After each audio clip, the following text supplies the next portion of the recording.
All right. What's up, people? Hey, what's up? Sal C 8870. I hope I'm still Jason 666 King. They keep trying to make me sign on to something where it changes. And I'm just like, no thanks. I think I'll take a pass. So, I would have just replied to this fucking shit if there wasn't the one line in there. And the one line is like, all right, that's a video.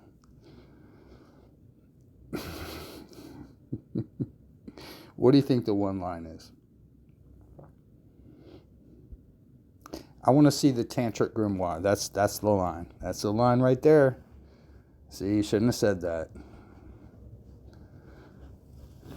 Because, all right, we're going to have a little bit of an issue here. And it's kind of one of those, how should I put this shit?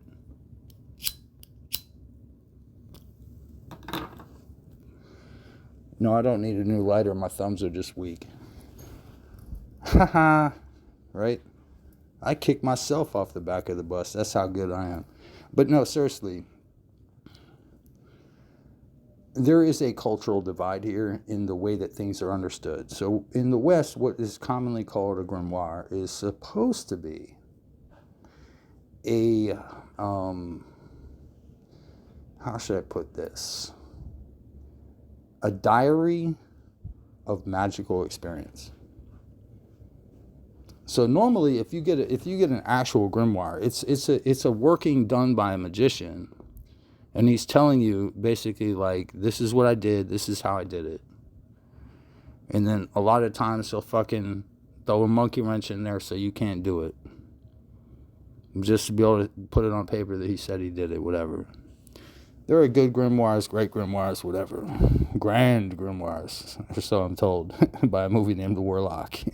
There is a grand grimoire, and it totally sucks. But the thing about Buddhism is that it doesn't work within any type of framework that would even make that possible. But I'm going to try to see if I can find some kind of a way to explain this. And I know I'm screen capping you, which means you can't see the book that I'm reading. But the book that I'm reading from is going to be called The Practice of Dzogchen. And it is by, well, it's credited to Longchenpa, but it's basically, a bunch of his works sewn together. It is the number one book on my bookshelf. It is the furthest to the top and the left on all my bookshelves. It is a book I highly recommend. I have nothing but praise for this book. So early on, and this is in the prefatory material, wasn't even, I don't think, written by Longchenpa, but I think what was happening is that you had the translator / editor or whatever was basically trying to synthesize and explain the concept of the 9 yanas. So within Buddhism, the 9 yanas, or basically vehicles, they are ways to travel from point A to point B. So for example, if we had to go from point A to point B, and let's say it was on land, okay?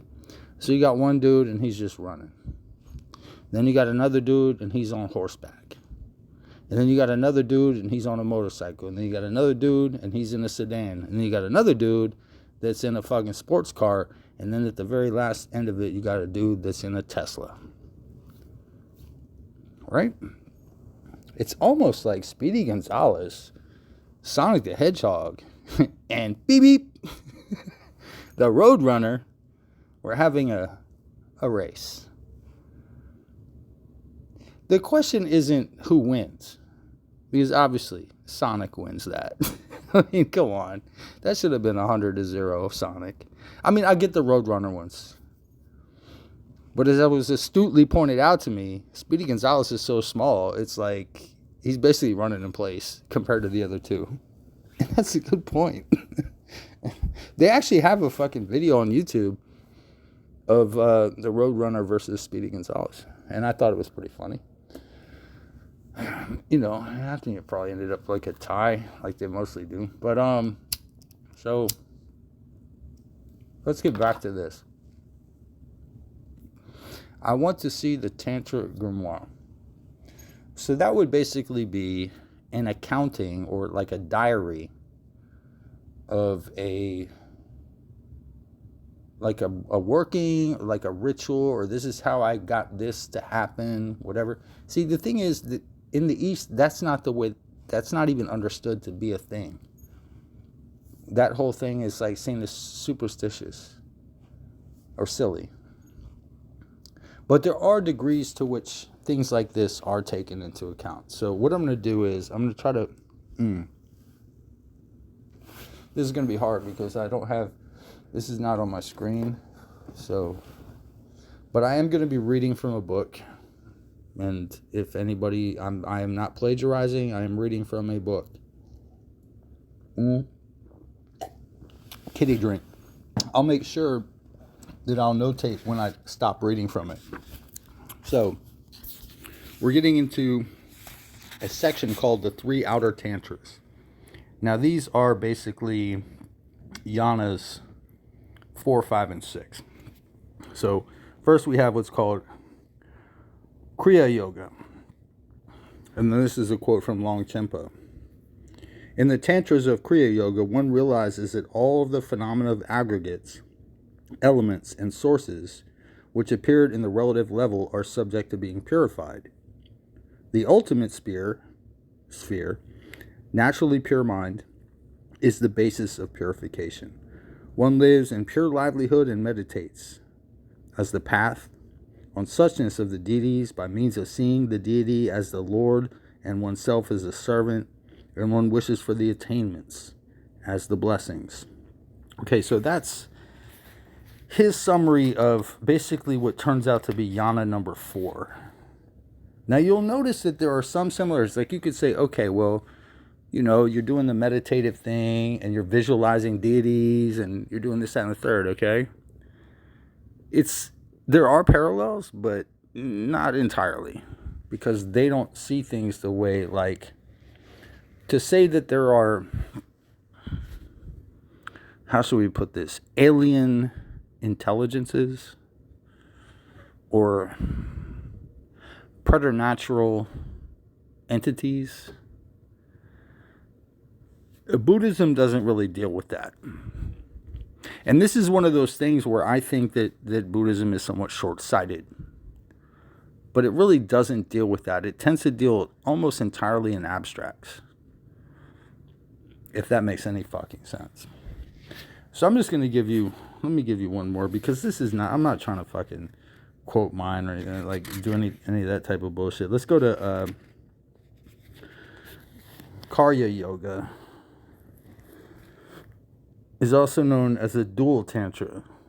And I'm quoting again, I'm reading again. Since its practice is similar to Kriya Yogas and its view similar to Yoga Tantras. Mipham is a really big figure in Tibetan scholarship, summarizes as follows. Karya Yoga emphasizes equally outer, meaning physical, cleaning, such as being... let me do this over. Karya Yoga emphasizes equally outer, physical, cleaning, such as bathing, and inner, mental contemplation. It relies on receiving attainments by seeing the deities as friends and siblings. So you can see how that's yana number 5. Okay, there's a yana number 6 before we get to what are known. Those are called the outer tantras. Then you have what are known as the inner tantras. I think the word tantra is misused in that sense, but that's what they're called, so I'll go along with the experts on that. But to me, a tantra is a text, or what might the best be described as a grimoire. Now, normally what these are termed something, and when I say termed, that's going to be so funny, is because they're called dharma. So that's what it means. It's buried treasure, and it's kind of like a received text, but according to their mythology, and it is a mythology. I'm not an idiot, okay?